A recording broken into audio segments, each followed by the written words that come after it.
نو. ايه يا عم انت خضتني، مالك فيك ايه؟ قول لي ايه ده، انت بتشجع مارسيليا؟ نو. نو.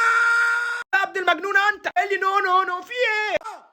نو. ايوه بنفيكا كسبتنا امبارح، بس انت مالك بالحوار ده؟ ثانيه واحده، انت بتشجع مارسيليا؟ يا نهار اسود يا ابن المجنونه. عادي كده؟ عارف الشاشه دي بنحوش لها قد ايه عشان نجيبها في الجهاز؟ اخرتها تبقى على شبشب بومه. نو. سي با بوسيبل. كفايه كده، مش هتتباع له بابيكيا حتى. سي با بوسيبل. سي با بوسيبل. ده انت ابن مجنونه شكلك. ما كانش ماتش كوره يا عم، ده مكسب وخساره. À la dernière seconde.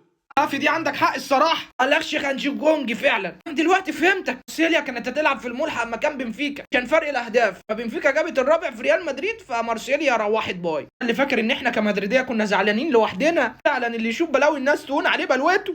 Pourquoi? Pourquoi? المشهد ده يستاهل سوكسيه اقسم بالله. فلو الستاره بقى.